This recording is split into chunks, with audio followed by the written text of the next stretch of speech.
शनि कथा अगर आपने सुनी हो तो उसमें व्याख्यान आता है शनि कथा में, पांव की चप्पल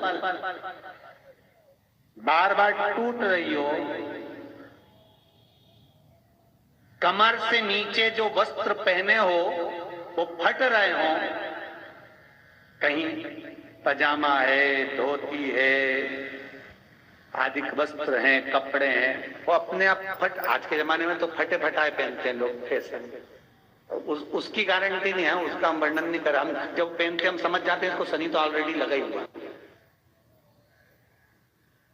जब उनका घुटना घुटनी सब फटा हुआ दिखता है तो उसमें लग जाता है कि शनि पहले से लग गया बापड़ा, उनके पहने से तो मालूम पड़े। शनि का नियम है, शनि कथा कहती है पांव की चप्पल बार बार टूट रही हो, घिस गई हो, बद्दी टूट रही हो, कुछ कर रही हो, और अगर कमर से नीचे जो वस्त्र पहने हो वो अपने आप फट रहे हो, समझ लेना कि शनि पांव से प्रवेश कर रहा, मतलब अपनी प्रखरता शनि दिखा रहा। किसी मंदिर में गए महाराज और वहां जाने पर चप्पल चली गई तो समझ लेना शनि की कुदृष्टि अब पड़ना बंद होना चालू हो गया। कितना सुंदर कहा है महाराज। जूता चप्पल आज के जमाने में तो फैशन हो गई साहब, घर की चप्पल अलग होती है, बाहर की चप्पल अलग होती है। लोग घर में चप्पल किचन तक में पहन के जाते हैं। अरे पानी ले जाओ सीओर से,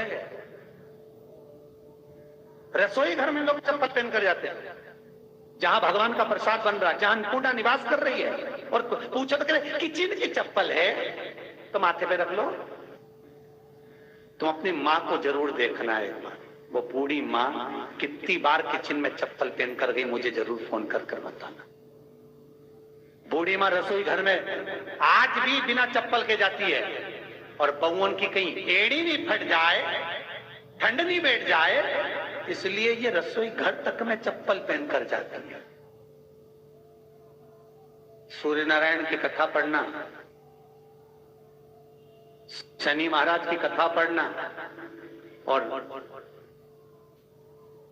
गरुड़ पुराण की कथा पढ़ना। जिन जिन कथाओं का हम व्याख्यान करें उसको पढ़ना जरूर हो। क्या लिखा है? घर के अंदर जब चप्पल जाती है, रोग, बीमारी, कष्ट, तकलीफ चालू हो जाती है। तुमने चप्पल क्यों पहनी? ठंड नहीं बैठ जाए, रोग नहीं बैठ जाए। घर के अंदर उतना बढ़ गया, एक कालीन बिछा दो, एक दरी बिछा दो, मोटा आसन बिछा दो, जिस पर तुम चल लो। जरूरी है। कई कई लोगों को हमने ये भी देखा कि कालीन पर भी चप्पल पहन के चलते, और ब्राह्मणों को भोजन परोस रहे, गुरुजन को भोजन परोस रहा है, ठाकुर जी की थाली बना रहा है, ठाकुर जी का थाल लगा रहा है, तो भी चप्पल है पांव। तेरा क्या होगा रे कालिया, क्या होगा? विचार तो करो। देह पड़ी रह जाए यहीं पर, फिर कुंडल और नगीना क्या, हरि नाम नहीं तो जीना। अभी भी सुधर जाओ रे, अभी भी सुधर जाओ, नहीं सुधरो तो सिधर जाओ रे। या तो सुधरो नहीं तो सिद्धरो, थोड़ा सुधरो। रसोई घर में अन्नपूर्णा रहती है। रसोई घर में शिव महापुराण की कथा कहती है, जब भगवान शंकर को मां जगत जननी भोजन करा रही थी, शंकर जी ने वर मांगा था अन्नपूर्णा का। ए अन्नपूर्णे, तुम मेरे घर के बच्चों का भरण पोषण कर रही है। इस मृत्यु लोक में जितने मनुष्य जन्म लेते हैं ये मेरे पुत्र कहलाते हैं।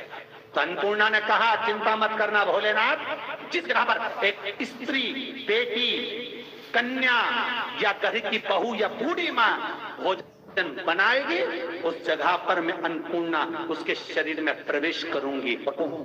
रसोई घर नहीं होगा, वो मेरा और तुम्हारा मंदिर कहलाएगा।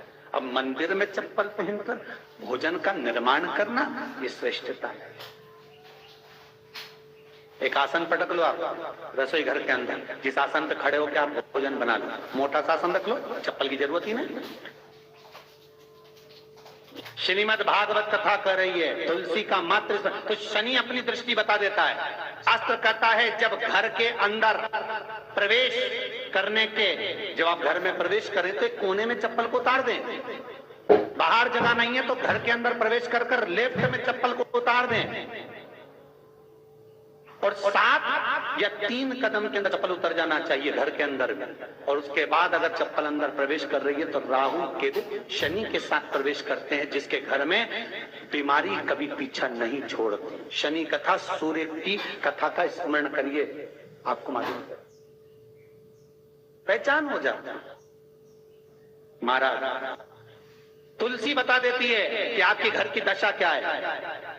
बार बार जल डालने के बाद भी तुलसी सूख रही है, बार बार आप पूजन कर रहे हैं, पाठ कर रहे हैं, तो भी तुलसी के दल सूख रहे हैं। तुलसी बता देगी कि तुम्हारे घर में तकलीफ आने वाली है, कष्ट आने वाला है, सूख रही है। किसी ने जरूर कुछ ना कुछ ऐसा है कि इसमें घर में कुछ तकलीफ आएगी, तुमने लगाया फिर सूखी, फिर लगाया फिर। तुलसा महारानी बता देती है कि कष्ट है।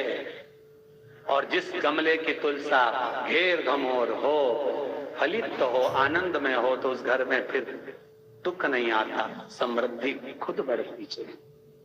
जिन शंकर भगवान को आप जल चढ़ाते हो, जिन ठाकुर जी से आप लाड लड़ाते हो, जिन भगवान कृष्ण का आप स्मरण करते हो, राधा रानी का आप नाम जाप करते हो, जिस परमात्मा का आप भजन कर रहे हो, कीर्तन कर रहे हो, नाम जाप कर रहे हो, नाम स्मरण कर रहे हो, उससे तुम्हारा एक संबंध होना चाहिए, एक रिश्तेदारी होना चाहिए। और उससे जब तुम्हारा कोई संबंध रहेगा, उससे जब तुम्हारी कोई रिश्तेदारी रहेगी, तो उस रिश्तेदारी में जैसे ही आपके प्राण छूटे, और छूटते से ही आप जब गए, तो जाते ही आप कहोगे कि कृष्ण से मेरा ये संबंध है, वो मेरा पुत्र, वो मेरा भाई, वो मेरा बेटा, वो मेरा सगा, वो मेरा रिश्तेदार, वो मेरा कुटुंबी, वो मेरा पुत्र। जब कहोगे तो तुरंत प्रवेश हो जाए। महाराज भगवान से संबंध होना चाहिए।